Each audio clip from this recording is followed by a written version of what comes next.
And welcome, ladies and gentlemen, to Premier League presentation. Bring you guys a best of 3 series here, Mousesports versus Alliance. Thank you guys so much for tuning on in today. This is game 2. This is day 2 of the grand final series here. This, of course, is the Premier Cup, the Super Cup.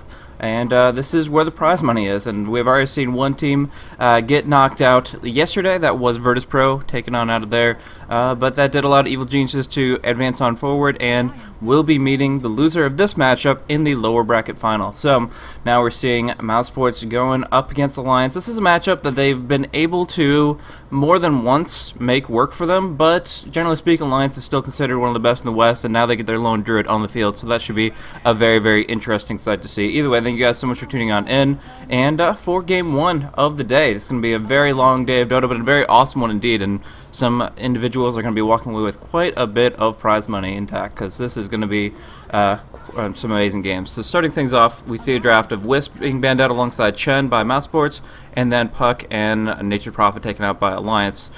So as far as the picks go, Batrider and Lifestealer have been taken out, and then along with that Lone Druid and Naga Siren. So thank you guys so much for tuning on in. Sorry for some small delays there on the stream, but now we are good to go, and yeah, it looks like a pretty strong draft from both sides. So thank you guys. I am Blaze, and here is Triumph Man.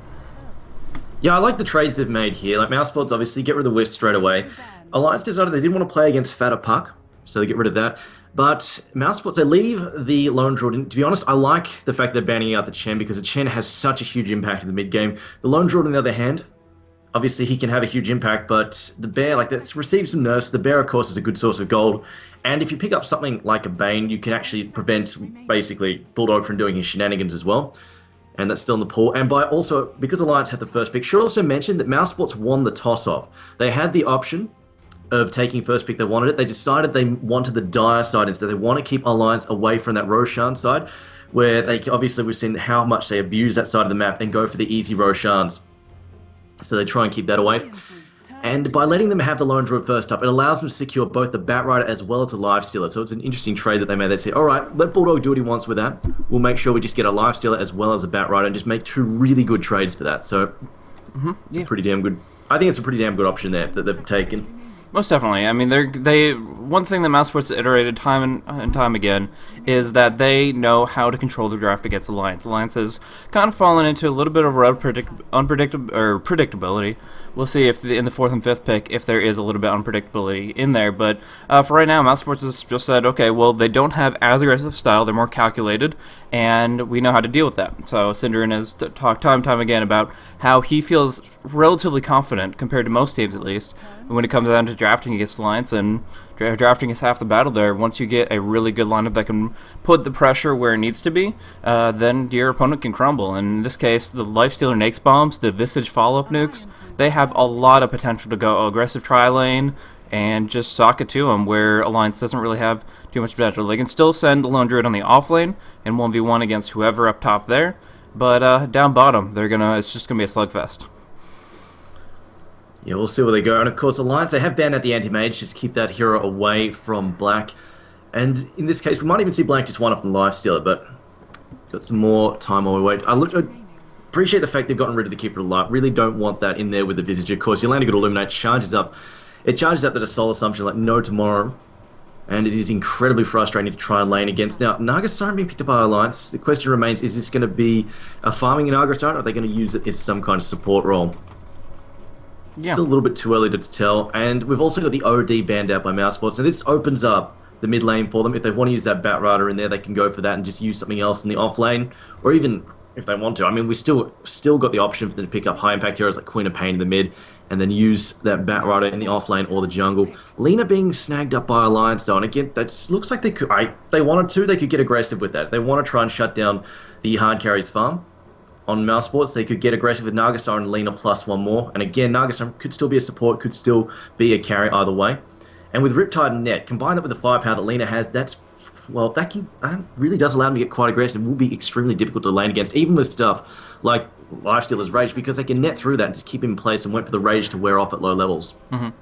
Yeah, pretty good counters. I mean, of course, the Entangle also can pierce on through Rage. He can Dispel it if he hasn't popped it yet, but if it is on cooldown, you can lock him down through the Orb of Venom and Slow and the Entangle. So, really, the Lifestealer is going to have to be very concerned about getting kited over and over and over again. The Lina pickup here is as much a pick for Alliance as it is a counter pick.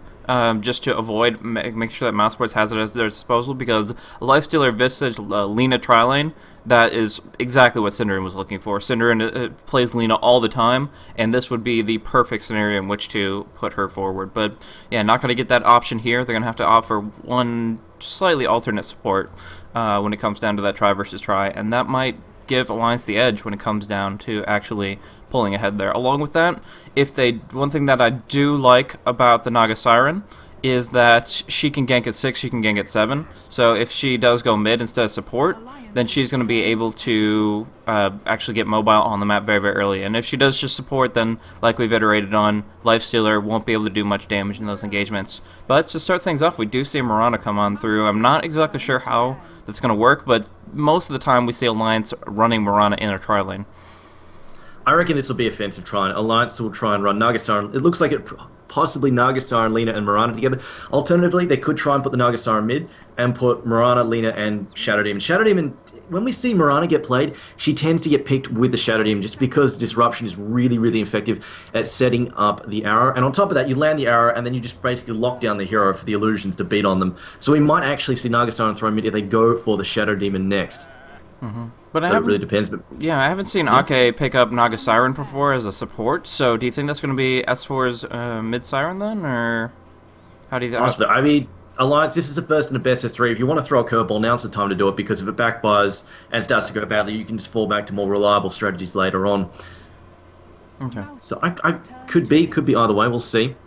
I mean, we see Naga Siren. She's proved to be fairly flexible, especially since we've got some of the nastier mids out of the way with the OD. I mean, the OD is just crippling. Naga Siren, she needs her mana to CS, so if she goes mid, up against an OD, she'll get crushed. But with OD out of the pool, they don't have to worry about that. Obviously, Batrider, and again, they've got Batrider and Beastmaster, could go either way for Mousesports. They still haven't really decided where they want to go. And I think, honestly, Mousesports right now, for the last pick, they're looking for another support. And I like the fact they last banned the Bane. They looked at that, said, well, all right, Mousesports still need a support. And if they have Bane, it just really shuts down Lone Druid, prevents him from... Basically, what we see Bulldog do is where he gets to bear and just stacks up waves and waves of creep and then runs them out through the river and drags them behind his tower. And Bane just shuts it down because he had Nightmare, so he just stops the bear in its tracks and gets rid of the aggro. So that last ban there, I was almost expecting Mousesports to pick it up instead of the Beastmaster, just so they could literally just shut down that kind of stuff from Bulldog, but as it is, they have been given the option to ban it, so Alliance smartly get rid of it. Yeah, so now they don't have to worry about as mobile of a mid from S4. It pretty much, like you said, they gives Alliance the choice. They can pick up the Shadow Demon and just run that as the support for EGM, who loves that hero, and then run the Naga Siren mid, or Siren can set up arrows, and in that scenario, you might be looking into picking up a more active mid of your own. I mean, Naga Siren, she has utility, she has the Riptide, amplification of damage, so really there's a lot of great things that'll come into it no matter where she ends up laning, but yeah, it's just, if you want that a little extra oomph, if you want some rune control, that's definitely something that you can acquire through a stronger and more mobile mid like Queen of Pain, but we'll see. Right now, Jakiro is going to be the final pick for Mousesports, so they're going to try to land those baller ice paths, but it's going to be a little bit more difficult now that they don't have guaranteed lockdown. But there's S4 Timbersaw. That's going to be the solo mid for sure. So EGM is going to be playing that Naga Siren here, and that's actually going to fit really well into things. The Timbersaw versus Beastmaster matchup is always in favor of S4. He maxes out his Whirling Death, and every time he spins that on through, that is going to reduce Beastmaster's strength, reducing his attack damage, and most importantly, doing a heck of a lot of damage by just shredding out any HP values he would have. So, yeah, he's going to be able to zone Beastmaster pretty hard, unless there's rotations from Mousesports. And we'll see what Mousesports can do in that regards, but you want to call out the player lineups. Yep, to start things off here, we are going to be looking at Mousesports, and Cinderin is going to be playing up on that Jakiro. We have Feta on the Beastmaster. Koikwa has been picked up by Black, and Paz is going to be the one playing the Visage. You want to go through Alliance real quick? Yep, well, we've got S4 playing Timbersaw, Aki on the Lina, Loda playing Mirana. No, well, I guess it's not really a surprise considering that's their only real sort of late game heroes, with Nagasaran being played as the support by EGM. Then we've got Bulldog. Well, what else will Bulldog be playing? He's running that Lone Druid, and it looks like... Where are they sticking him at the moment? Will they... Actually, Batrider. Wait a minute. Batrider's going bottom, and he will be up against the Lone Druid, as they will put him in the safe lane there. We've actually seen... Well, I suppose... We did see the other day, we did see the Mirana taking the safe lane, but that was sort of a 2.5 lane where they had a jungler instead. But they will indeed be going for the full-on offensive tri lane here, and it will be Aki being set up by EGM's Nagasaran there. So they have the net. I think they will, like...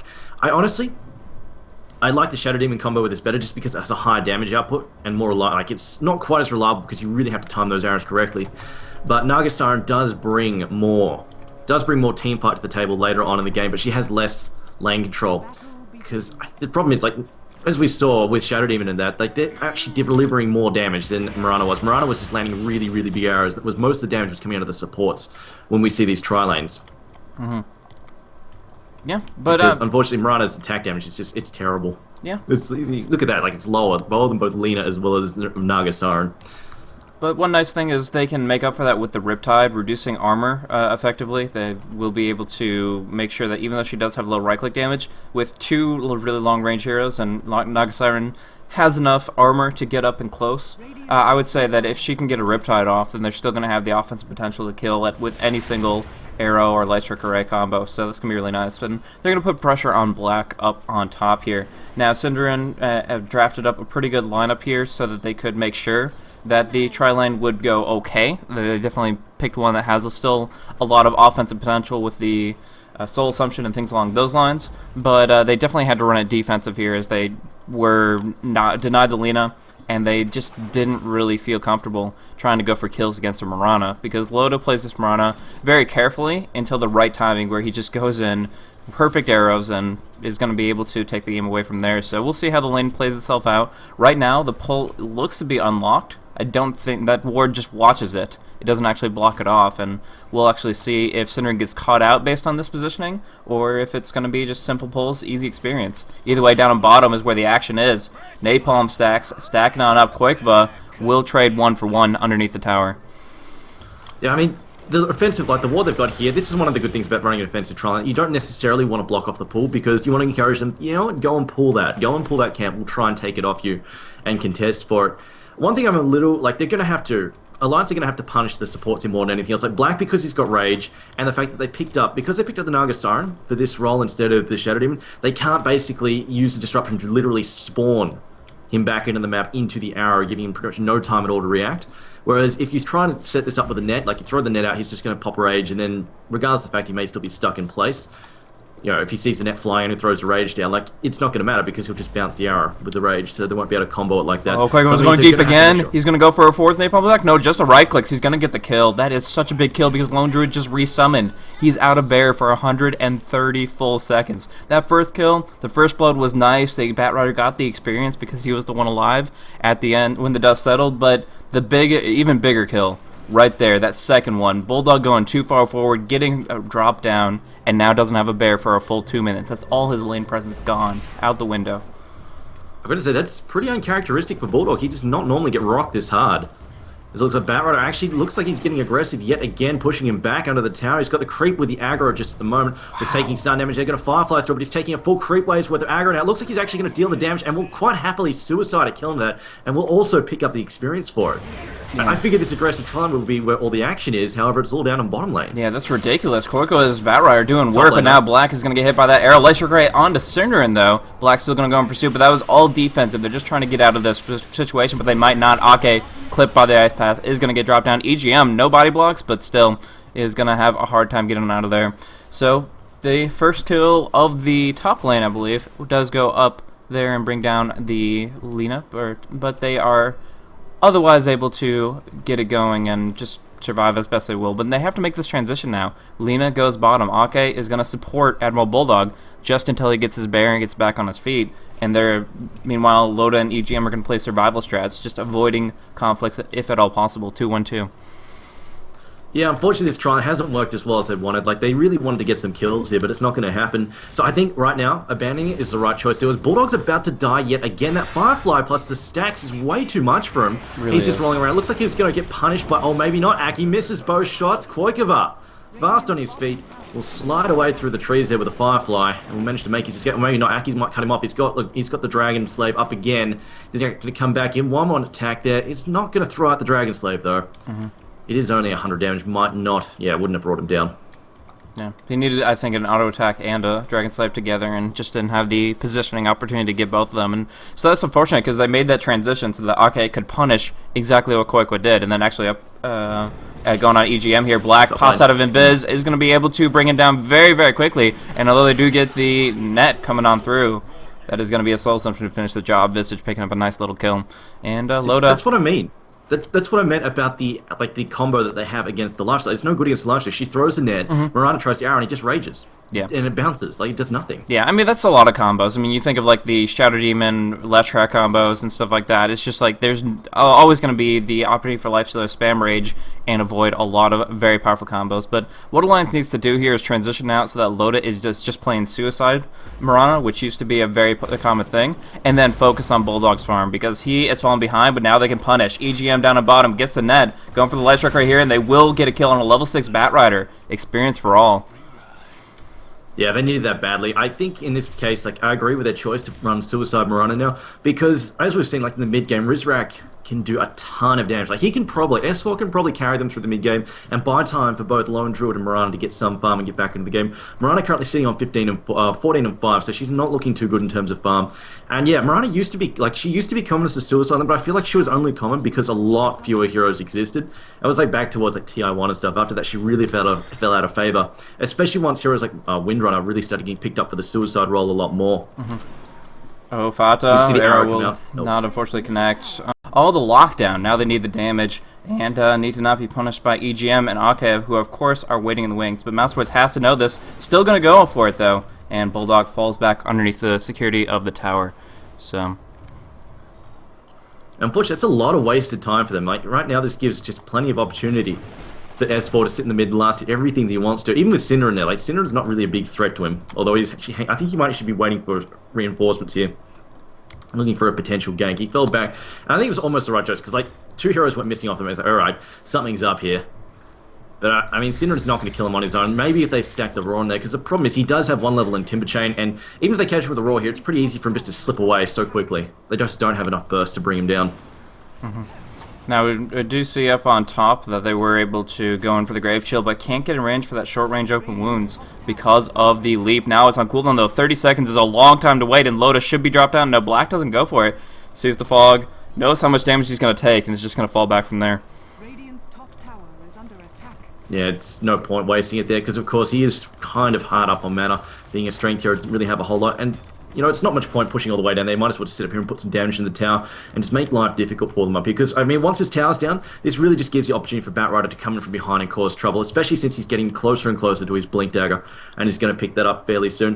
And I do like the fact, I like the fact that he's pulled away from this bottom. There's no point for him just continually trying to contest his lane when he knows the supports are here. And it's like, alright, well, I've done my job. I've killed Bulldog, like, what, 4 times? He is so far behind now. Let me just focus on my own farm now. Because if he picks up a Blink Dagger in the next 2 minutes, he's going to be such a huge threat to Alliance, and it's just going to make it, again, they can just go down there with Beastmaster and pick people off, and he won't even need to worry about the fact that Nagasara and Alina are skulking around nearby, because he'll be able to just jump in there and grab someone as soon as they get out of position.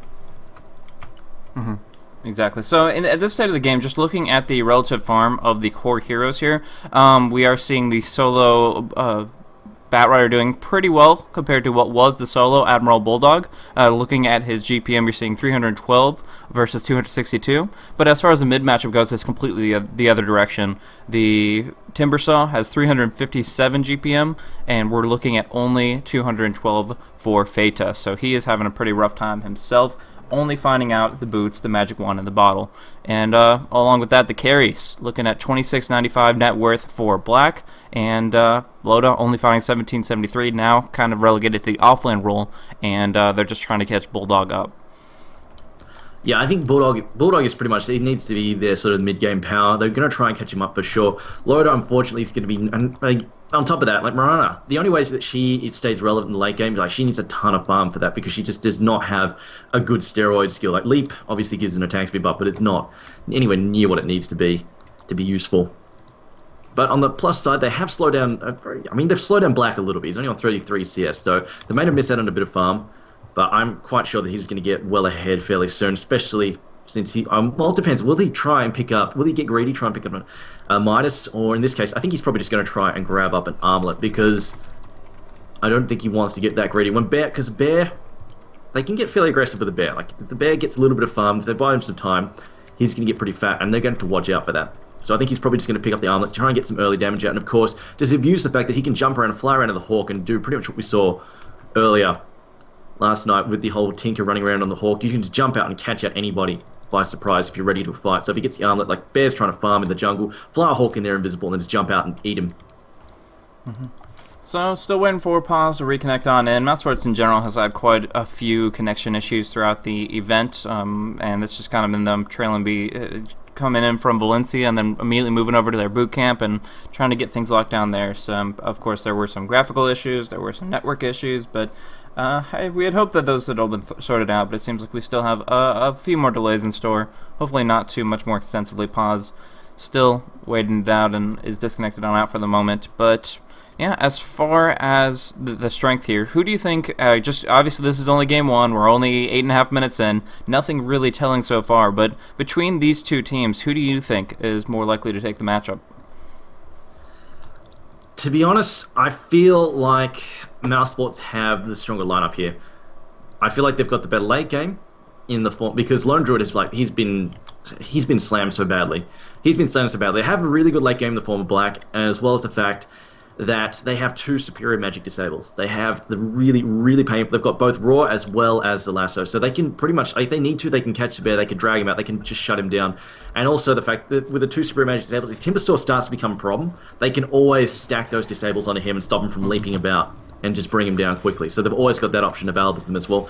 And on the other hand, like, you've got Song of the Siren on Alliance, but they're pretty much reliant on single, like, they're going to pretty much rely on single target disables. Like, they're going to use Song of the Siren, and it's going to have to set up big arrows and lean out, like, obviously a combo from her as well. So if they can't control, like, they can't just wipe a team all at once, but they might be able to pick off one or two key components. Yeah. But still, I mean, this is a support Naga Siren, so they're not going to be able to do that fairly frequently. Like, it's not going to be abusable from them because the low levels, comparatively low levels for Naga Siren will limit the amount of time she can use that song. Yeah. The one thing that I'm not so sure, I agree with you about the disables, but one thing in turn, they don't have as many hard carries. Mousesports have picked up a lifesteal as their sole carry, and that's not actually as common of a thing as you would think. It's essentially most teams will run a dual carry circumstance where a lifestealer can be aggressive tri-lane, but they were forced into a defensive position, and they went ahead and just decided on picking up him as a sole core, and I'm very confident in Black and his carrying abilities and his farming, but when it comes down to it, he's just one person. And they do have one person, Lone Druid, who's designed to anti-carry, bash, and tangle him all down, and if he does get locked down, they're kind of putting all their eggs in one basket right now.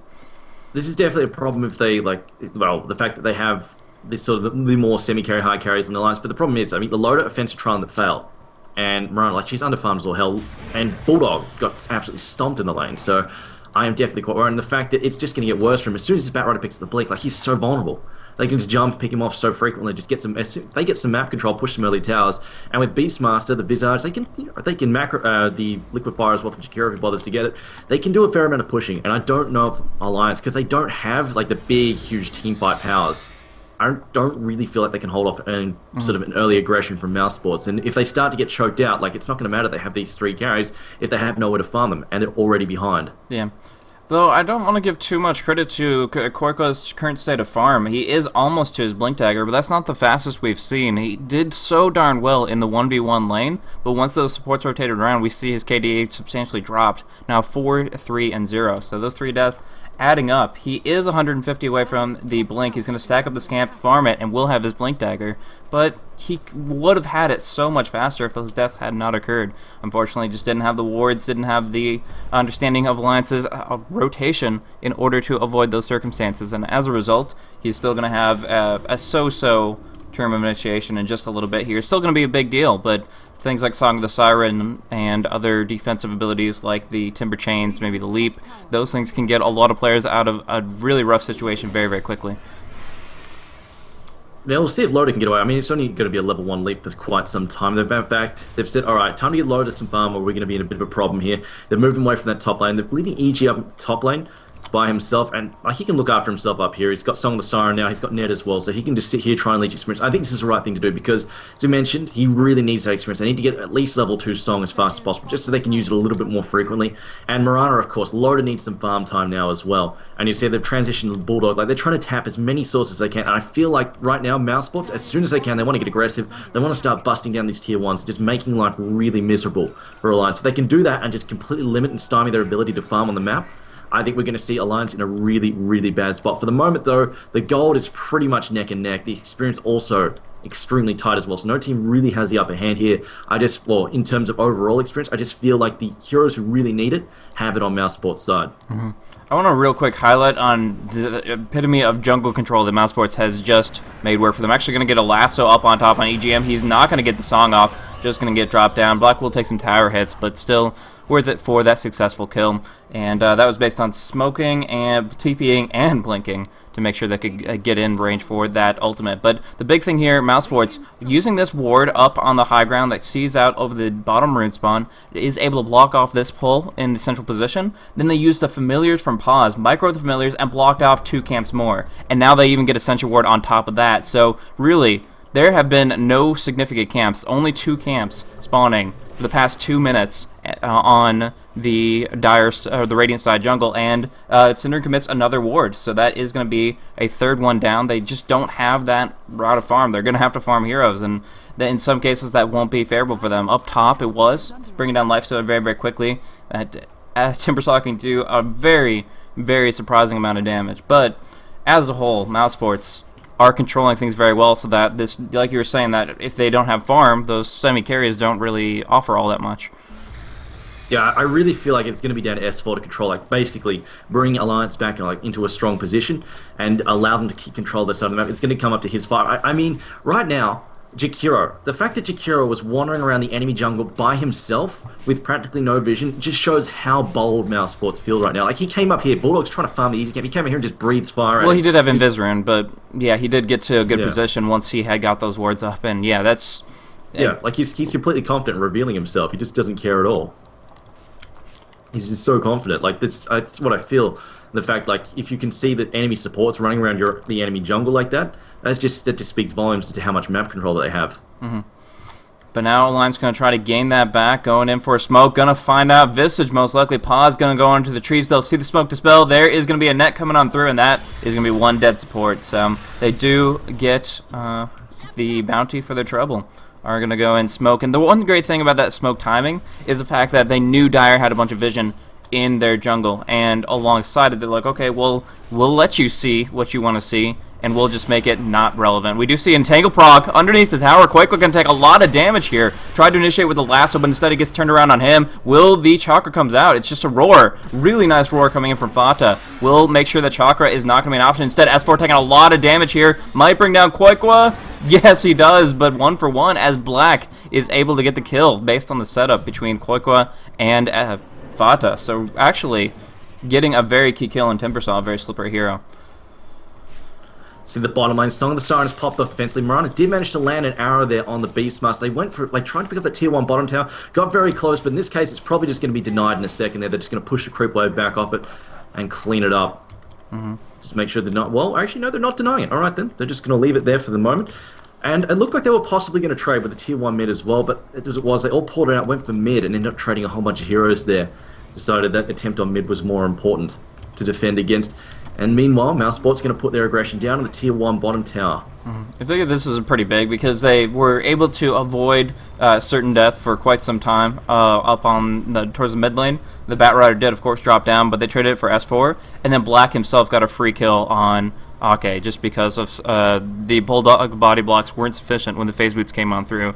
They don't, however, get the tier 1 tower, so just a bit of an advantage, but they're going to try to go for even more down here. Looking for the courier. They have Firefly and Familiar Vision. There's no way this guy's getting on out of here. Do they have detection, though? Doesn't look like it. S4 going to come on in, try to do some damage to Koikwa, but he is off the grid as much as one can be, and he's going to try to blink away. The arrow does not connect onto pause, so he's going to be able to TP on out to safety, and everybody gets out of dodge. Yeah, well, except the poor old Trapjaw, that's been cleaned up. They did take off the courier. Courier, though, managed to deliver just in time. I don't think there were any items lost on it, so Marana managed to pick up her ring. We'll grab that. Meanwhile, it looks like EGM going back up top. I really like this from last set, just making sure EGM gets some time to farm, and this is fairly important, I feel. That's the tower on the bottom lane. Tier 1 Dire Tower will be denied. Mousesports decide to get rid of it in the end there. Black, though, mid lane, has picked up an Invis rune. I don't think he'll go for Bulldog without some backup, though. He'll need somebody else to show up here because he doesn't have the firepower to clean him up himself. But nobody from Mousesports at the moment is rotating. Yeah. So, I don't know. I mean, Black's not farming right now. For these past 15 seconds, he's been sitting here in Viz. He will find Ake now, and he does go up. He had the Dire Ward. He gets Vision, and there's not going to be any Tangle proc. With the Rage on up, he won't be Light Strike Raid, and he just gets that free easy kill. So, patience pays off here. He says, okay, I know that the support is going to rotate, maybe try to push a little bit. As long as it's not 3, I can go, because there's no lockdown against him during that Rage until Naga Siren's close at hand, or if Bulldog gets very, very lucky. Well, I mean, it's very lucky, and it's like, what, a 30% chance. It's actually pretty obnoxiously high for a bash chance there. But he's picked up another Mithril Hammer, so he'll be going for the Deso pretty soon. He'll try and grab that. He's got another 1,000 gold in the bank, so once he gets that, it's going to make pushing a lot easier. The negative armor is a pretty damn big deal. Also, really good for bringing down the bear as well. The negative armor on him is really, really painful. So we're going to see Black get pushed off, though. Did take a pot shot from Loader there with the arrow. It doesn't come with any fruition, though. And looks like the Naga Siren she was actually trying to sort of safely push the top lane before, just using illusions with Riptide, but she's backed off from that. EGM has ducked into his own jungle. He was actually going for the bottom tower, but he's changed his mind. He's not doing it. I think he's going back there. He's going to go back there. Meanwhile, though, mid lane being pressured by Alliance, going to move the arrow, gets sent out, scouting, not going to hit Cinder, and he dodges backwards, doesn't get knocked by. As Beastmaster finds himself a regeneration route, Chakram going to get tossed out there. Finds nothing though, and Lifesteal of Black rotating again. Black getting very aggressive here. Decides he wants to fight again. Gonna head back towards the mid lane. Yeah, so right now, all I'm seeing is Mousesports wards. The Dire Vision is insane all over the jungle here, and every single moment they know where at least half the team is, even if they're off the rest of the map. And on top of that, they have Hawk Vision. Hawk Vision on the mid lane. Of course, it's less at nighttime, but it's still rather substantial as a whole, and right now, just forcing them into a position where Mousesports feel confident in the push just because they know what they're getting into. Speaking of, Ake is going to get dropped down. Koikova gets the lasso, but Lifesteal is the one to get the Rage. And during that Rage, that Song of Siren's not going to save anybody. And on top of that, it's a massive cooldown wasted. 170 seconds. That's going to be out of the picture. And now, Alliance doesn't have anything going for them as far as their lineup goes. They have the defensive ability or offensive capability of the Siren. They have the Moonlight Shadow. And they have arrows, and so far arrows haven't been connecting, and those ultimates are on cooldown. It just feels like you said, everything's riding on S4 to make some plays because the rest of everything else is not really working out for Alliance. Yeah, like the map control Mousesports tricks, it's really, really causing some troubles in terms of farm. It's going to make it hard for, sure, Bulldogs going to fit farm, but look at Loader. Loader's still stuck at 20-minute mark, having 65 CS, not a good sight at all. Black, though, cops an arrow, though, that's Bullseye. She says Bullseye means it's a max level stun. So 5 seconds stun, doesn't actually follow up with a double star storm. We'll actually just use it from a distance, which I guess fair enough. It probably wasn't going to get a kill anyway. They're just going to harass Black a little bit and just make him cautious because he doesn't have any vision. For all the vision that Mousesports have, it's all offensive. It's all on the enemy side of the map, designed to try and interrupt their ability to farm. I'm surprised there isn't one up here, like some kind of vision being dedicated towards the Ancients because it's a pretty obvious source for Bulldog to tap. As we see, yeah, there we go. Defensive ward tossed down by Aki there, just trying to make sure they've got vision. Yeah, that's... So they can see any incoming gank attempts towards Bulldog, although we've got to keep in mind, Nate spawns, Batrider could quite easily jump on here and drag Bulldog to a bad position. Yeah, that's the best thing, is Firefly Vision will still be able to overcome that pretty effectively. If there's a smoke involved, even that Ake ward is not going to be able to see it coming. Right now, Cinder, it can even drop sentries, currently looking to drop one on the top rune spawn. Actually, might drop one where we were just discussing, so in that case, I was just going to block off the Ancients entirely. Screw that. No opportunity. But of course... Alliance did see that, and they're going to be able to take it out before maybe one stack has been nullified. Radiance finally comes up for Admiral Bulldog. That is extremely, extremely important for him. Picking up that Radiance will enhance his rate of farm and allow him to actually combat at a real level because of the damage he can sheerly output.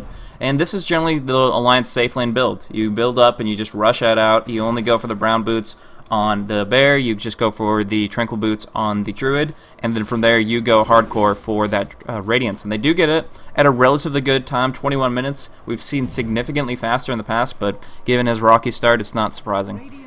Yeah, I mean, if you're going for the pure Radiance Rush, like a really good test, like 12 to 40 minutes, if you can get it out then, I mean, that's where you really, like, if you get a complete free farm, that's where you're looking for. But obviously, Bulldog had a hell of a start, getting slammed so hard by the Batrider, so he's behind. Like, he got some couple of revenge kills in there, but just the fact he was dying was already a bit of a problem, because he's losing all that farm time, then lost the 2 bears in a row. I'm surprised he died, like, allowed himself to be killed off that easily with the 2 bears, so he ended up losing his ability to CS for quite some time there. But 21 minutes definitely after his start is a pretty good recovery. But we've got to keep in mind, like, this has given time for Mousesports to pick up some core items, because unfortunately, while Mousesports have picked up a lot of core, like, they've got the Desolator. So, like, if they send the bear in, like, Lifestealer can actually tear that bear apart really quickly. So that's going to be a problem for them. On top of that, they have got a mech up and running as well, whereas Alliance don't have that. Like, their supports haven't had that option to farm up those items. The Mariners had to just go and pick up really cheap items. You had to go for that ring. Has also decided to pick up drums. I feel like drums is pretty much a necessity on her though, because otherwise she's just so fragile. She needs that extra health, needs that mana pool increase as well. Like, she's got so many issues she's got to overcome with those items, and drums kind of solves a lot of them. But still, she's also needing to pick up the ring on top of that. So, and also the other thing is Timbersaw doesn't have any of his core items finished either, really. Nope, still working his way there. He's almost a Bloodstone, but first Roshan will drop down. Black swinging away with that Desolator, the Medallion debuff as well, adding to it, and yeah, just too strong. That's going to be allowing Lifestealer to do so much damage, and relentlessly, because he does have that Aegis Immortal. So Armlet toggles will keep him up and going, as well as just the negative armor that they're going to be looking at. They try to Moonlight Shadow on into against Dire's position, but they walk right over top of Sentry Ward, and the jig is up on that one. So Koikva, Syndra, and they're going to try to hide out above the tower and try to make this a fight, but they're going to have to get TPs very quickly, otherwise this tier 1 tower is gone. But dropping off the Ice Path, they aren't going to go for the Macropyre just yet, just going for the Dual Breath to try to force them back, but the tower does fall. Brady taking the last hit, and Entangle will guarantee the kill on Syndra, and will they be able to get more on top of that? Going in, they do see, they get the net on Koikwa, he does get the Flame Break, no, the Firefly expires, and he is going to get dropped down as well.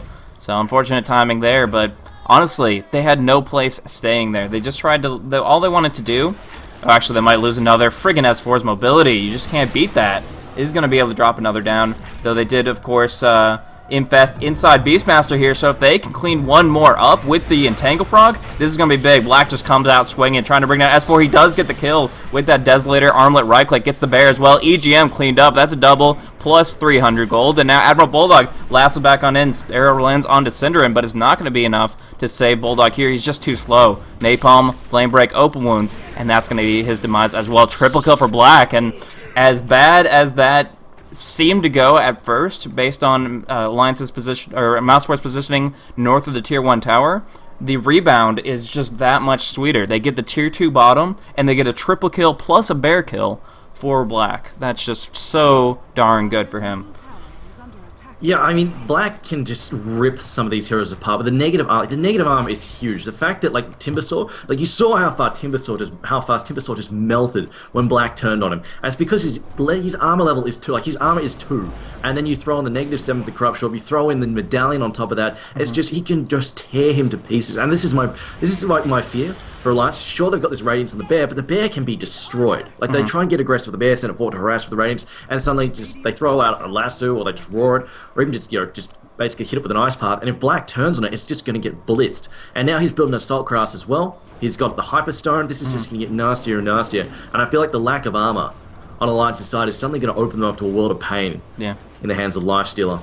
Well, Admiral Bulldog going to go for a counter AC, but a little bit slower. He's not, just doesn't have, comparatively speaking, the same amount of farm. So the Plate Mail on the Bear will certainly help for the issue you were just talking about previously, but beyond that, still kind of falling behind. And yeah, Timbersaw does have only 2 base armor, surprisingly. Of course, when he takes multiple hits, actually, we're going to see that here. Black is going to do some swings, and he's already at -2. He gets 3 stacks of reactive armor. That's bonus armor every time he receives a hit, but because of that corruption from the Desolator, he's still dropping down to -2, which is obviously just not where you want to be at. Amplifying Lifestealer's physical damage output, he can take him down in just a few swings. Any disable. You roar, you lasso, that's just a bullseye targeting system for Black to send in a few right clicks and guarantee a kill.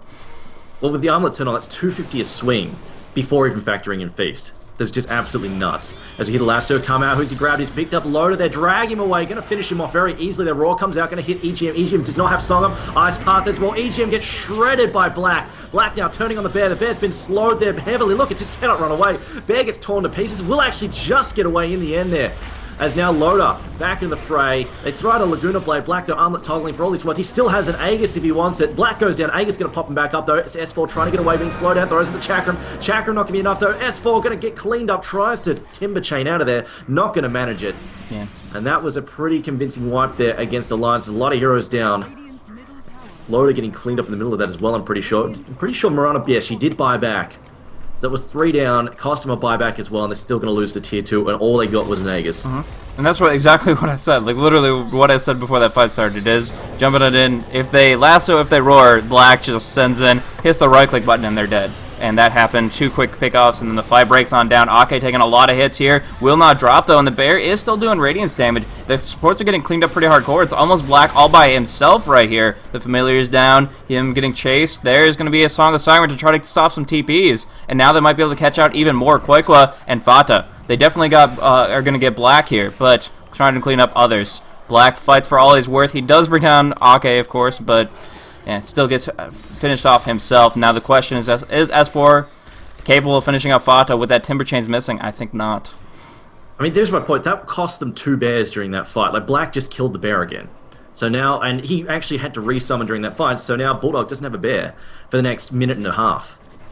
Sure, all the opponents are dead, but still, like, if they come back out, like, this is the problem, that bear dies so easily to the hands of Lifestealer. Yeah. It's, I think, going to be a significant issue going further into the game.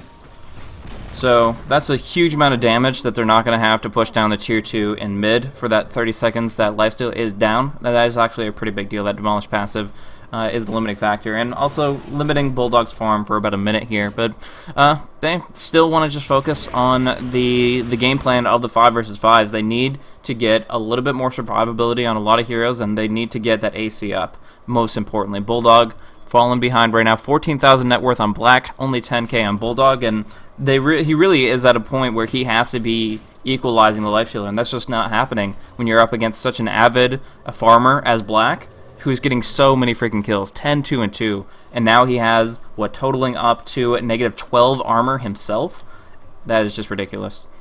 Yeah, he just finished up the AC. I mean, you thought it was bad before, it's just getting it even worse. And now also the fact that, a lot of the damage coming out of that is magical. So he bounces a lot of the damage, incoming damage, just because of the fact he's got rage in the middle of those fights. Like, they thought they could kill him right at the end there, but he's still, like, because he threw out rage and open wound, suddenly he's so hard for them to get rid of with his extra armor as well, just completely blitzed his way through that bear, like, killed the second bear off. So yeah. He was quite happy to trade that, because, I mean, he killed the bear twice. It's 600 gold. That's really expensive for Alliance to be giving away like that. Exactly. And, I mean, he, of course, benefits a lot from, like, feasting on it because it has high HP values, but that bounty has enabled him to get to this farm level. He wouldn't have this AC at that time if he hadn't gotten both those kills. But, yeah, here we stand. Black farming up this tower so darn quick. It's just gone. It's just AC and Dezo at work, and now he's going to be able to move in towards something like a heart and be able to do so much freaking damage. And all Alliance can do is pray that the roots are with them, that they will be able to entangle and bash him down, because he's going to be running on through. And now we look down and see that there's going to be a roar down onto Loda, trying to get some body blocks. Since the leaf is on cooldown, the Loda turns around with an arrow under the Chakram, and Black is most likely going to fall back here. Yeah, decided it's not worth pushing it, because actually, for the moment, uncharacteristically, like, they've lost a lot of their vision over in the forest area. In fact, moved it. They're still warding offensively, but they've moved it because alright, well, the enemy hasn't been farming in the jungle much because we've been hanging around near there. They've been moving towards the top lane as well as their ancient area, so that's where they're throwing their wards instead. They can almost still use the Hawk to quickly scout out the jungle, but I mean, this amount of aggressive warding that Mousesports is doing, I think it's really, really strong. It's a really smart move from them. There we go, just going to throw down one next to the Roche pit as well, which will be back up in a couple of minutes. I mean, Mousesports can probably play like passive for the next couple of minutes, wait till the Aegis comes up again, and then take that before making any serious moves. See another 700 gold for lifesteal. I'm just wondering what he'll go for next. Whether he'll try and like build up, like, maybe he'll try and pick up some speed. He could. Like, we'll often see S and Y get picked up on lifesteal as well, just to help him out with his speed and his ability to get on target. As he's wow, that stack there. Look at that lifestealer. Yeah. He's going to be able to feast on that hardcore, and he's even using the rage for the attack speed here. But as far as Slange and Yasha, Mousesports likes to pick that up for like Quake was a tri-lane secondary core lifestealer, but when it comes down to the hard carry, you are on the front line, it's all on you. You don't want Slange and Yasha. Yes, mobility is great, but it's an item slot for only 4,400. And right now he's running out of item slots very, very quickly, considering he still has to maintain boots, TP, and his two biggest items. But coming on in, not even going for kills. Like, they could have opened up on EGM, but they're like, screw it. There's creeps, there's illusions to farm. We'll just take those down and force you back into your base. As long as they're containing Alliance, they're happy. Yeah, we'll see what he goes for next. He's got 2,000 gold in the bank there. He might just even wait a little while and decide what to grab. So we're going to see Aki back up there as well. I'm just kind of disappointed in this team, so it just really hasn't had the impact you'd want. Like, he's a high-impact hero, but unfortunately it's sort of sat mid the whole time. Didn't really end up with any opportunity to gank just because Mousesports putting up so much pressure. And they just, well, I'm kind of disappointed. Like, I really feel like they probably should have been a bit more aggressive with an Argus Siren as well as the Mirana just tried to make some things happen with Timber towards the mid-game. Mousesports a lot more wary about charging around the jungle and being aggressive on their end. So they're going to try to smoke, but this Observer Ward is perfectly in place. Alliance, oh, do they see the courier moving around? They see the smoke on it. They have to realize what's coming. And even though I think they even caught wind of Ake disappearing under their side. There's ping coming out from Mirana, but they're just pinging on the mid. We'll see exactly how Mousesports responds positioning-wise, but if they're aware of this, they have to play a lot more cautious. Otherwise, they're going to get dropped down pretty quickly. Cinderin especially is in a pretty poor spot. But here he comes. Moonlight Shadow initiates, but he's going to be able to blink on out, pop in Vizrune, and he's completely gone. Necronomicon Warriors are the only thing that are dangerous right here. But dropping down the Sentry in mid and no casualties of that gank attempt from Alliance. Yeah, I think he stood. Wow, walks straight to an arrow there. Mirana lands one. But not in a position to follow up on it, unfortunately. This is one of those arrows, like they send a blind arrow into the base and then pick somebody off for the 5-second win. That's pretty obnoxious. There we go. Lifestealer goes for a bash. He will be going for the Abyssal Blade. He'll get the lockdown instead.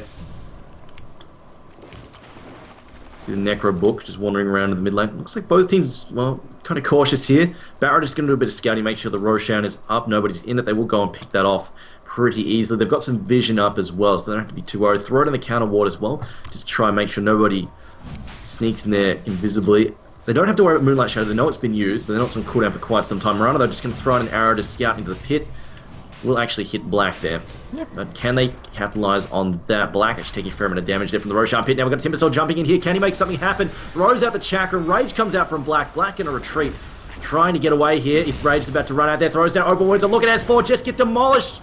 Naga's song goes in, arrow misses, but this is just providing time for them to come back in. Ice Path comes out, catching two heroes there as it looks like he's going to move forward. Black, though, gets hit by the good. Black is down. Now, that is a serious problem here. The fact that Black is gone, they get him to knock off pass as well. The Amelia's going to try and do some stomping. Not going to happen. Ground and Pound is going to only miss for the most part there, as they do manage to land a good Ice Path. Bear gets recalled, arrow goes out, not going to find anybody though, and they actually may just try and sneak Roshan in while Black is down. Unfortunately, that 5-second arrow, the fact that everybody pulled back there and left poor old Black out in the cold. Yeah, and the rage timing, it just didn't work for them. He raged to try to avoid the song of starting, and he did for maybe a second, but after that, it was on cooldown. It was a perfect opportunity for the air to be set up. Now, trying to turn things around. S4 has a regen rune, is actually going to be able to just pop that off and survive on through this, but they're not done yet. EGM is setting it up so that Bulldog can just run on through with the bear, even at low HP. It's just burning through so hard in Radiance. Have to kill this bear. Only 300 HP. It does drop down, but yeah, actually they're going to get EGM as well. So now S4 has a very tough decision to make. Is he going to go in deep? Is he going to go full man mode? Or are they going to fall back? Actually, they got the resummon on bear, so it's not a decision at all.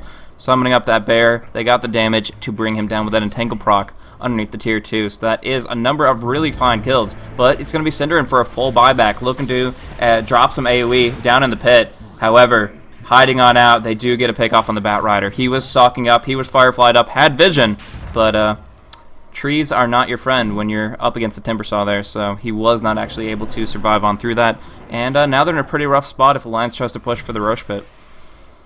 Yeah, unfortunately, Bat Rider's being a little bit too aggressive. Like, normally you'd be safe doing the Bat's business up here. Unfortunately, like you said, Timbersaw just jumps him. Whereas the long range on the chakram, plus the fact he can hurl himself up there at a moment's notice is really good. But here we go, they're going to pick off the bear again. Oh, Look at him big just kill. get melted.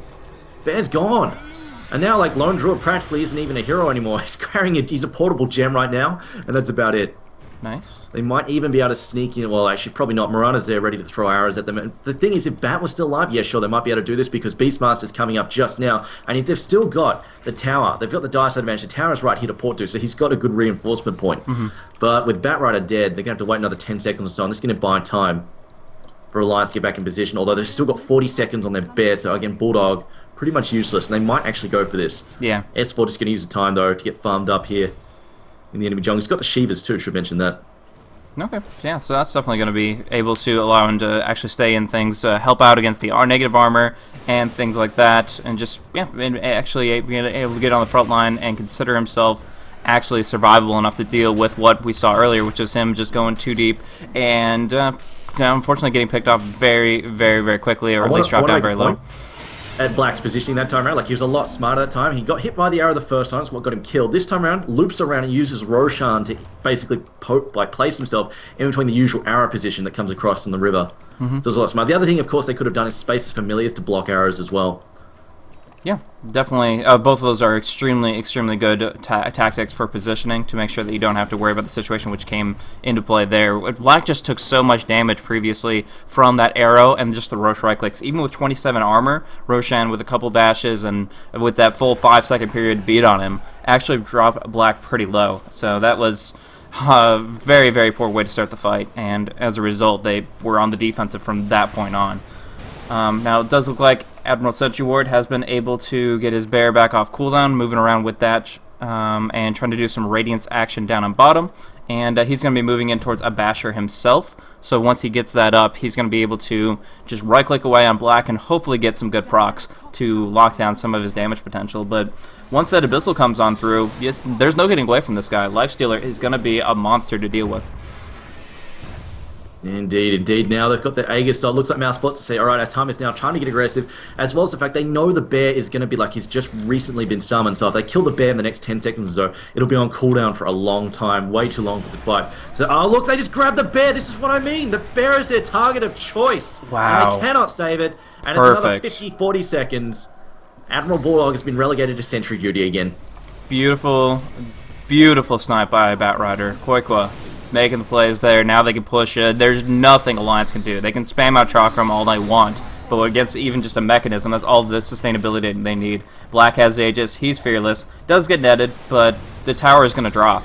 Like, they don't have a bear to defend this, and all they can do is do a little bit of split push with Loda. Now he's TPing on back. They're going to try to fight it, but if they get a 5-second arrow, they might have a chance to take it. Otherwise, there's just so little going for them right here. Bear is back in 5 seconds, so Bulldog can do something instead. The question is, will it survive? Because, I mean, they've got the Roar, their Lasso's up in a second as well, and look at this, Black just sits in the chakra with his rage up to the kill, although he's been netted down as well. Ice Path comes out trying to defend. He's still got the Aegis, so Aegis going to pop out. We've got the Barracks falling really low. Roar comes out as well. Here we go, he's going to pop back at S4, jumping through with the Timber Chain, going to keep pushing in. And it looks like Walking about having to back off. Synerin falling low as well. We've got the Chakram down, really good placement there. Flame Break comes out, pushing Loda away. Loda doesn't care, leaps back into the fire, and they will bring down Fatta.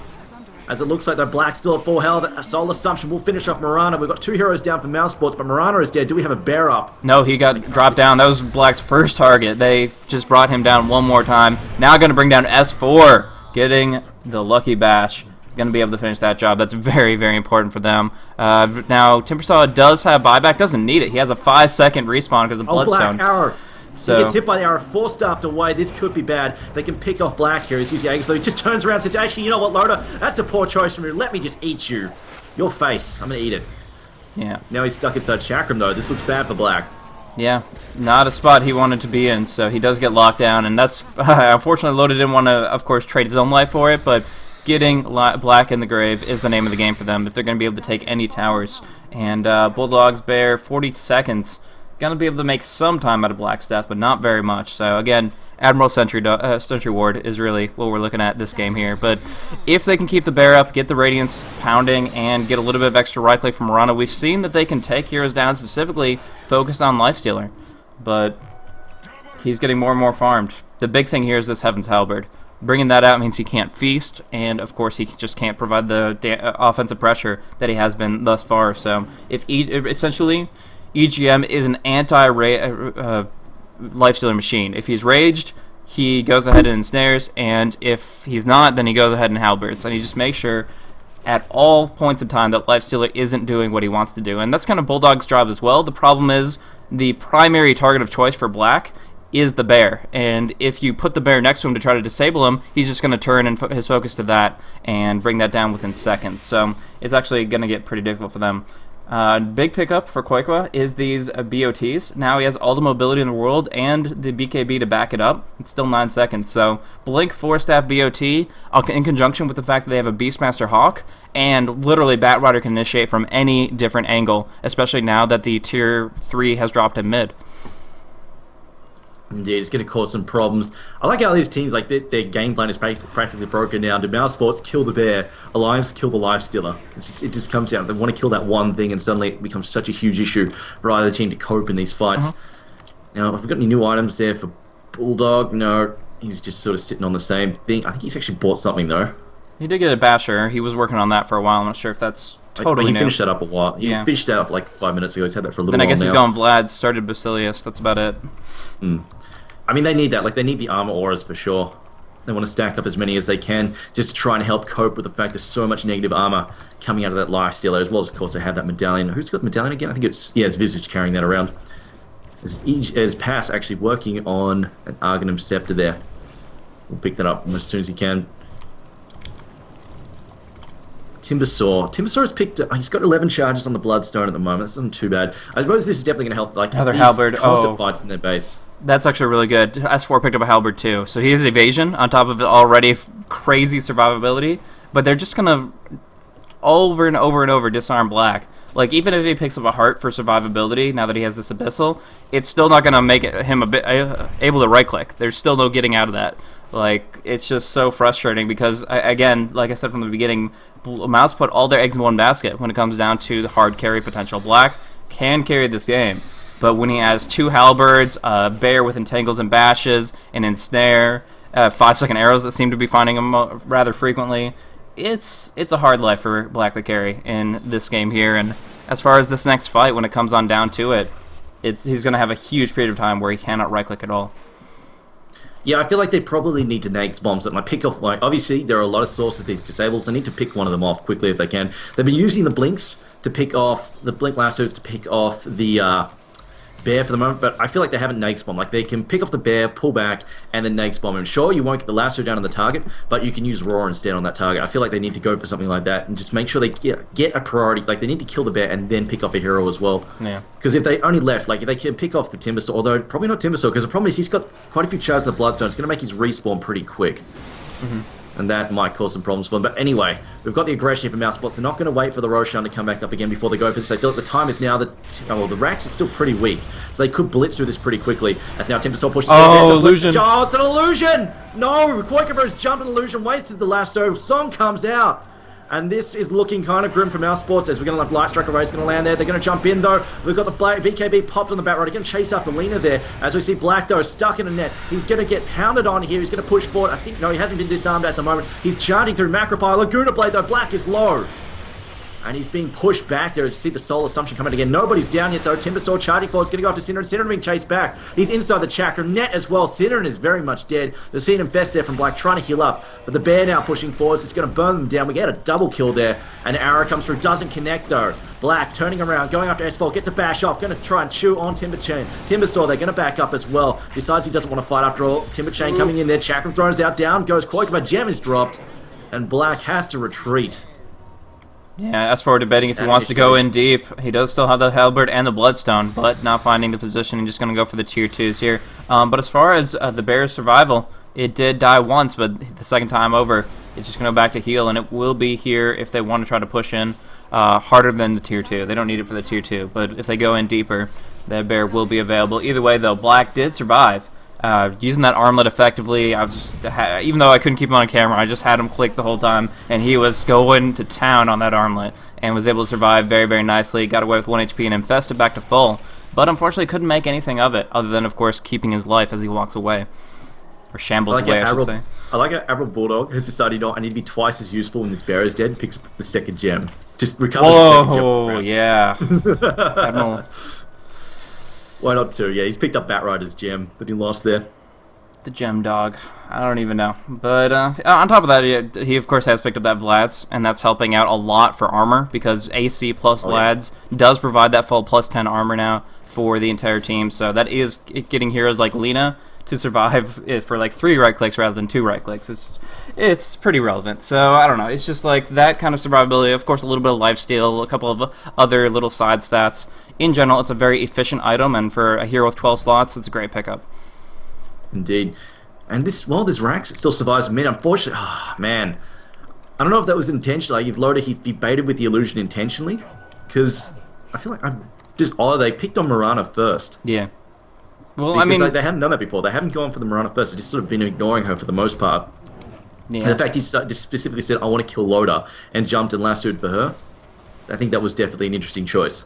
Yeah, I think they would have chosen differently if Lifesteal had Aegis and they knew they could make the fight go longer, but the problem was that the Bulldog had 2 bears. He had the full resummon up, they knew it, and just lassoing out a bear wouldn't have started the fight they needed to. By the way, nice familiar block from Pause is going to stop that, but are they going to get Roshan? No, Black is still raged up, gets the cheese and the Aegis, and he is ready to rumble with 3 health bars going on in. EGM does have Ghost Scepter and Halberd on the front line. Synderen gets shredded. Pause going to drop down very quickly as well. Ake gets the Laguna Blade, and Black is going to get trapped inside this pit. He might be able to try to infest, no, he's just going to get right-click down hard. Like, he has cheese, but doesn't even get the chance, like, it doesn't have any reason to use it, because he's just going to get right-clicked even harder. Like, he got pinned down. He was a caged dog hiding in a corner, and Alliance just routed him on out, forcing the buyback from Black. He's going to go on the front line, but Synderen and Paz got shredded, and there were no roars, no lassos. They didn't commit to that fight. It was just a massacre. Oh, yeah. I mean, Black actually threw his Abyssal Blade on the ground to pick up that... pick up the Aegis and the cheese, but never see the jump over the Koikeber, gets netted though immediately. Gonna try and hold this off. Roar comes out as well, but Koikeber gets hit by the root. They pop the mech, trying to keep him alive. He's actually maybe gonna make it away. Light Striker Ray comes down, bounces off Black's rage. Bulldog getting shredded. Bulldog is down. We've seen him best jump out there to deal some damage, and Song to try and get EGM out. Cancels the TP though, as the Familiars are unaffected and just wailing away on him. Millions do not care. He says, oh crap, and they're just going to stomp him if he tries to TP. Black though giving chase. They're going to throw out the Chakra there. Chimber Chain away. Blinks forwards though. They've got the slow on him. Will it be enough though? Because of course he can just Chimber Chain consistently. He's been slowed heavily though. Chops his way through with a Chakra, just trying to cut himself an escape route. Really smart move there from S4, but he's so slow. Knocked back by the Flame Break. Trapped in Ice Path, and he will be brought down. But it is only a 40-second death because of the Bloodstone. And with his dying breath, he declared, fuck trees. But anyways. So, that team fight, breaking on down, Lone Druid dying very early on was such a big deal. I mean, they didn't have any Radiance damage, and they were on full retreat mode from there. The Naga Siren TP was cancelled because he thought Stoneform was up on Familiar, at least one Familiar, but actually all were on cooldown at the time, so he might have been able to survive through their pin-pricking auto-attack damage and been able to get on out of there, but either a misclick or a reactive decision. Either way, he walks away. It's just S4 that gets dropped down, only to respawn shortly after due to the many Bloodstone charges. Yeah, I like the fact that they targeted Bulldog instead. I think it was a really smart choice, because how do you stop the bear summon? Kill the Druid. If you get the Druid, you get rid of both bears at once. So I think it was, again, like a really smart choice. Like you pointed out, losing that Radiance really hurt, and also losing the lockdown on Black, that really hurt. Either way, we've got a potential 5v5 here. They did lose the Aegis, but Black does have the cheese still. So he's got plenty of extra health, so they can try, and like it's going to cost them so much to try and kill him. I think it's the other thing that's really been hurting as well. Like, they've also comboed like all those disables on top of Black, and essentially, when they do that also, they've been really good about making sure the Chakram sits on him. And that does a ton of damage. They're trying to push their way forward here. Can they pick anybody off? No, not just yet. Net goes out. Are they going to try and set something up? Black opts not to rage just yet. Here comes the arrow. Pops the rage to bounce it. Wise choice not to throw that down immediately. No, he has no rage, and they have to fall back. They're going to go for the Song, actually. They will catch out some. This is actually going to be huge right here. They do only have one bear, but it's going to be enough. Koikeber pops off the BKB. Going to try to turn around. The Roar comes out on the bear itself. Loda taking a lot of damage with that lasso. Oh, actually pulling him towards his own base, but still confident that he will die. Unfortunately, I think he's going to get out of there with the Moonlight Shadow. He's gone. They let Loda live. They let S4 get out just barely. And now the only casualty is Synderen as Mouz goes on the run. And a Lifestealer in the midst of that. Black popped the cheese. everything went Yeah, wrong for Mousesports there. He was forced to pop the cheese. Like, he got, like you said, those Heaven's Halberds are such a pest for him to deal with. He got, basically, he was chewing away on S4, thought he was winning, then got stuck in the macro pot, and then they trapped him and disarmed him. And he just had to sit there, sit in a macro pot, sit next to Timbersaw, who was just whirling death, like just hitting him with whirling death and pounding him there with his nukes, and he just couldn't do a damn thing. So he had to cheese or he was going to die. It wore off after a bit and he managed to chase S4 up, but again, they were out of detection range, so Moonlight Shadow got them away, because I think they lost their gem in the middle of, like, they didn't manage to recapture a gem. Mm-hmm. Yeah, there it is. It's in base. It's on a courier. They didn't actually have any detection during that fight because they're too far away from that counter ward in mid. Yeah. I mean, there are quite a few gems on the field, but the Mousesports is the one that really needs it. Like, Alliance is using it for control of wards and such, but the Moonlight Shadow and the fact that they didn't have a Sentry Ward there really, really screwed them over in that fight. Of course, the survivability and mobility of Timbersaw, and the fact that they did not focus Loda for whatever reason. They did not focus him down during that last one when they definitely could have before the Moonlight Shadow took effect. Did he actually max Moonlight? He did max Moonlight, so it is only a 1.5 second fade delay now that he is level 20. But still, there was a time frame where they decided that he was already dead, and they left him for dead, and that gave him the opportunity to walk away. So the end result is Mouse is losing a little bit of momentum. Goldgraph currently looking at not even 3,500. And experience about matched out, and Black in a terrible, terrible spot. What is he doing here? All by himself, looking for a rune, now gonna only find the comfort of the grave. He does not have buyback for a full minute and doesn't have the cash for it anyways. That is devastating. This is classic Black. Like, this has happened so many games. You have seen Mousesports in such good position. Black is stupidly farmed, and then suddenly, for no apparent reason, he'll be somewhere weird on the map, literally by himself, somewhere on the map, and just gets picked off. Like, remember the game we were casting, and he just goes on the Roshan pit as anti-mage, and then just sits there and doesn't blink and dies. Yeah. It's just like that. It's just WTF. Unfortunately, they still have fortification. They're going to try to hold it here. We'll see. But right now, of course, the Radiance, I think they have 2 bears. Yeah, 2 bears makes this a very tough cookie to crack. We're going to see the racks fall, and they're not going to stop here. This is their best opportunity to end the game or take at least 2 pairs of racks. So they're going to go in tier 3, dropping down very, very quickly, demolish passive. They're forcing the fortification. They do bring down 1 Necro Book, and then another Necro Minion will block off the arrow. But that tower's going to drop on down. Macropyre going to come on through from Synderen. Going to do some damage here. But I don't think it's going to be enough to ward them off of these melee racks. They're still going to... Oh, they're going to go for the range at least. And it looks like they're going to take both. But here comes the lasso on the bear. Going to get immediately ensnared. Pops off the BKB under the Chakram. They do get the bear. 300 gold going in the pocket of Batrider. But I guess gold doesn't really matter right now. As we're seeing the fight break on down. Roar comes out on S4. Can he get the suicide off? That's his best hope. But he goes for the Timber Chains and is bottling up. Are you serious? Suicide, man? Oh, either way. He will drop down. Bulldog gonna get hit on up. Trying to dodge. But he does get dropped. So that is 4 racks down. Black's respawn. Buyback is available on Bulldog. Uses it right away and gets the bear resummoned. So all they need is Rizrak back on up. 38 seconds for him, but he has buyback as well. So Mousesports is back at full strength. They're going to go in deep, maybe even all in, but Alliance has everything they need to actually hold this. And if they do, I think they actually might have been able to take this game away because of that pickoff. Yeah, oh my god, like, this is just Black. Like that. What on earth was he doing? And that's just 1 death. 1 death, Black by himself in the middle of the map, just dies. It costs him 2 barracks. 322 Dota, I don't know. It's absolute WTF. But now they're going to try and turn this around. Rizrak will be back up for this fight, back up in 5 seconds. So we're going to, like, they might take this mid-racks. Maybe they can take this mid-racks quickly. But they have Song the Siren as well as Glyph. So they can slow this fight down definitely, give them enough time. Arrow going to bounce up a creep there. He's going to hear the pick off there. Song the Siren to save Loda, though. But doesn't activate the BKB in time, and it will just allow Loda to walk away, to reset the fight. Here we go. Light Strike away, times it. However, it bounces off the BKB. Only going to just do, well, nothing else. So they're going to jump in there. EGM now stuck inside the Macropyre. Going to try and back off there, as they will have no casualties just yet, but the Flame Break going to knock everybody back. See Rizrak jump through to the far side of the fight. Jumps through again, throws out the Chakram. Going to jump in on top of Paz there. He will get brought down, though, in the middle of that fight, and the rack still stands. Light Strike as well as Laguna Blade hitting Pass there. Pass gets hit up by the Chakram, will be finished off. They tried to heal him with them, but it was not enough. Now Fatten in a bad position, going to be chased down. We've got the dual breath there, S4. not really looking too healthy there as they're going to try and push him off. Now we're going to see Black just rage up and go for Mirana. Mirana backing up. Loda will go down here as she pops a Starstorm as her final dying move. But she will be cleaned up there. Buyback now from Loda. They're still forcing Mousesports back. EGM very low. Stuck inside a Firefly with, unfortunately, has the Ghost Step to turn on. Gets burned to death there. Yeah. And another buyback, but all of the Mousesports hero besides Black very low on health. I think they'll have to retreat. Man, they have the mech just coming up, but it's not enough. Hit by an arrow. Oh, really? Oh. Yeah. Then he's got to have a long way to run, but he does have the blink, he does have the force. He is going to be able to get on out of Black. Not so lucky. Oh, no. If they can get the ensnare off, this is the death of Black. He does dodge out of the arrow with the rage. Going to go for right clicks on the bear. Kind of go man mode, trying to solo. Flame break does keep him up a little bit longer, but he inevitably will get dropped down. Again.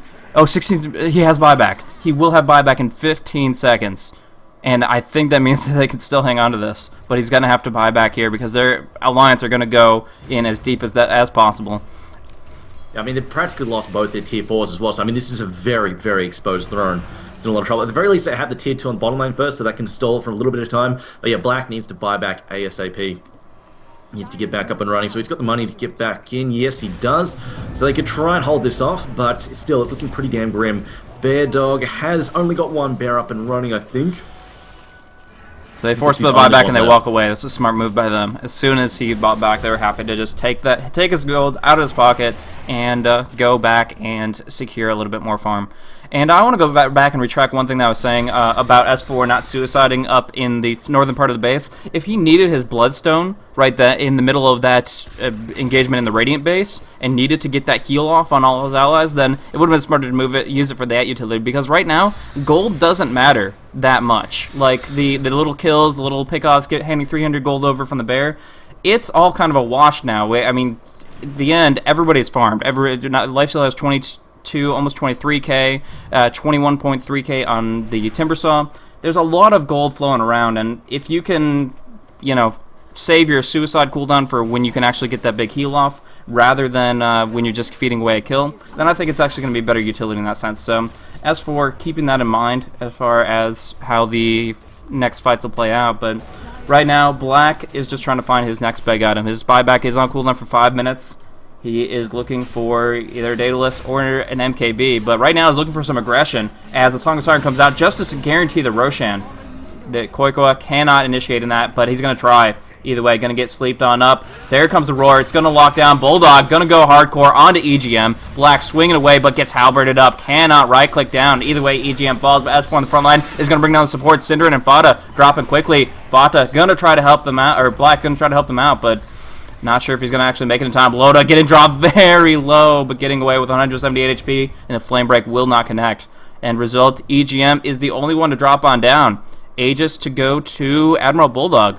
She's not too sure. It's been used. Mirana actually used it in that escape. She was actually away. She could have she had escaped just fine, but I think she just popped. Oh, just now. Oh, wow. Yeah. Yeah, just then. Like when she was about there, she popped it just about there. She wasn't sure whether or not she was going to escape cleanly, so popped it just in case. Now Visage, what's he picked up? I mean, Visage is the hero. Actually, we've seen players that come with me actually sort of hold really well and do out a ton of damage in these fights. Just late game with the Visage, just because he does do pretty well if you give him a few items, and he has actually managed to pick up that. He's had that Argon set for a while, but he hasn't managed to pick up anything after. Oh, actually, no, I think he got the Vladimir's offering afterwards, which, as we were talking about, a very cost-efficient item. But again, Mousesports still looking for that Rax in mid, just haven't managed to get that final push in there. Will they make another attempt here? Like, they know the A... I think they're just going to wait out. Like, they haven't got much of a choice here. With the Bloodstone on Timbersaw, like, it gives them much faster respawn time. Actually, no, it's only down to 6 charges, though, so it's not that useful. But with the Aegis there, plus the fact that I'm pretty sure Mirana has close to a buyback. So yeah, she almost has enough of a buyback if she dies. So they can't really afford to push in, I feel, until they wait for that Aegis to wear off.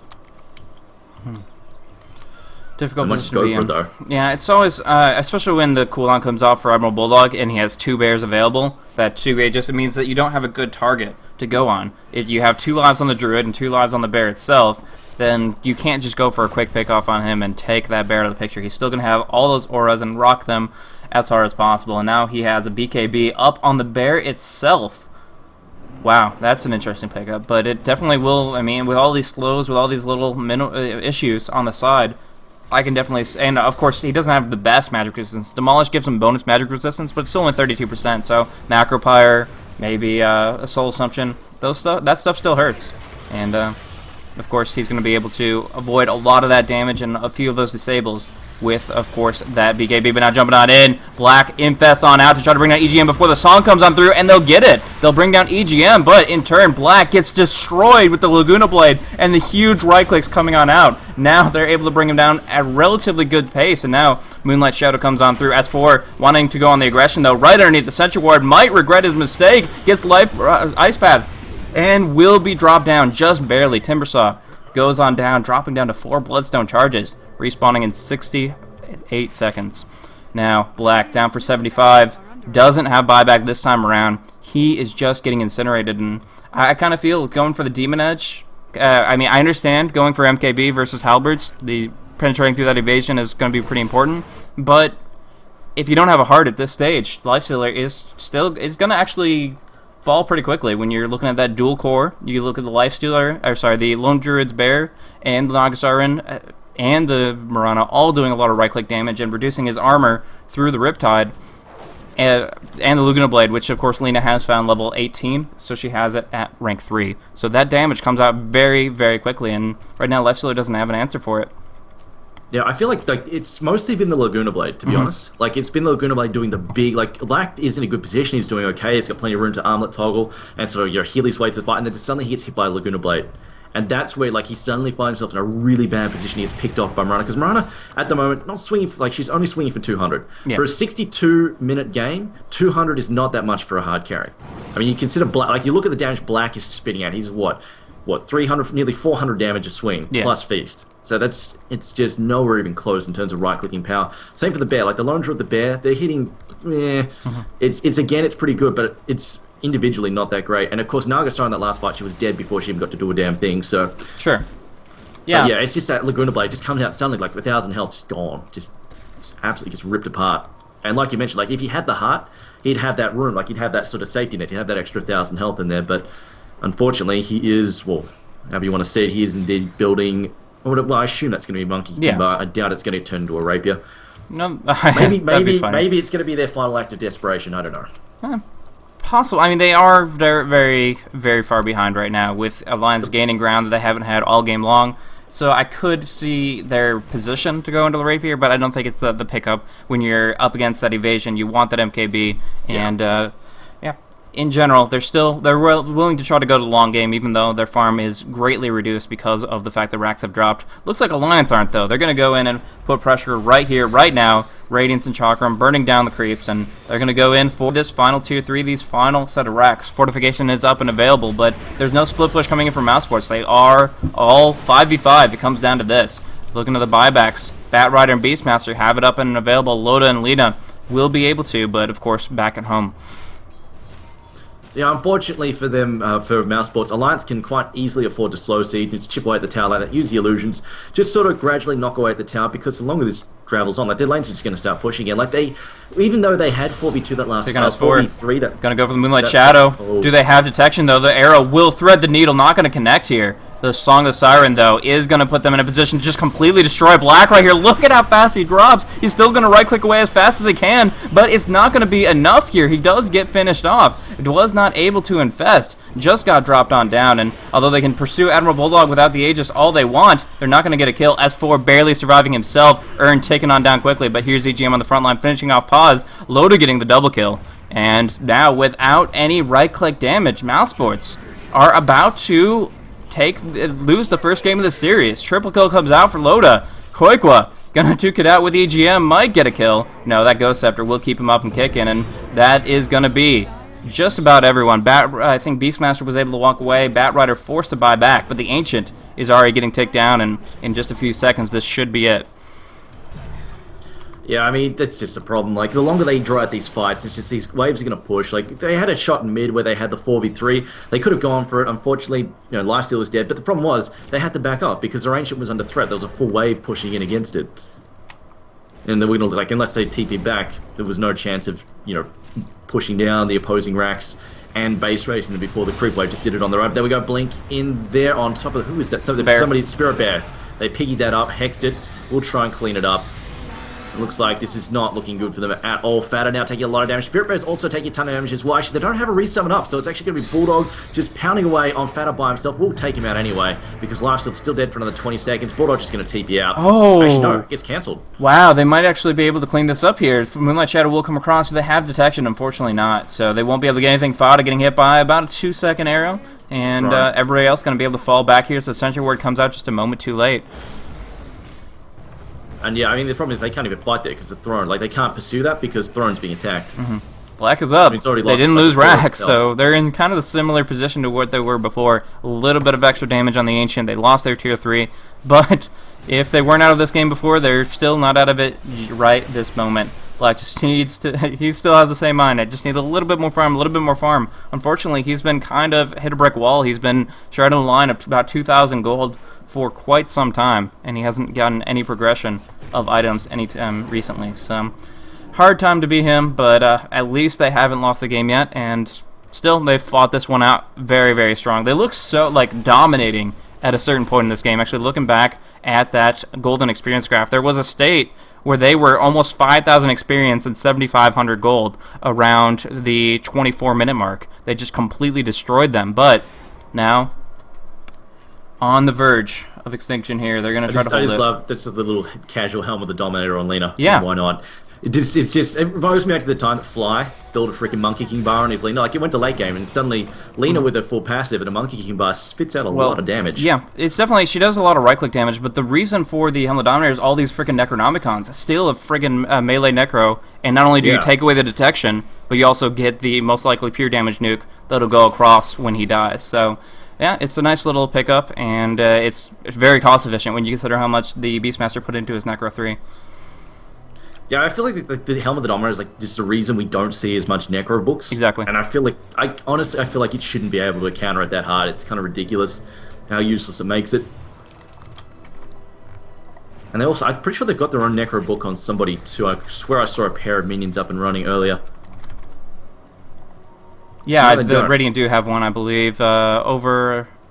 I guess that was the steals. That's the steals at work. Like, you don't, they're so subtle you don't really get the chance to see them. But we do see Ice Path coming on through. They're gonna go in. Ghost Scepter up on Cinder, and he might be able to survive on through this. Black, no way in hell. He gets destroyed. EGM is lassoed on up, pigleted up, but he's still gonna be able to walk away from this Cinder and dropping the last stand, an Acropyre. But here comes that Song of Siren. They're gonna reinitiate on in a good position here. Who are they going to target? There is going to be an arrow coming on out. It looks like it's defensive. They forced a buyback on Black, and that's all they wanted to do.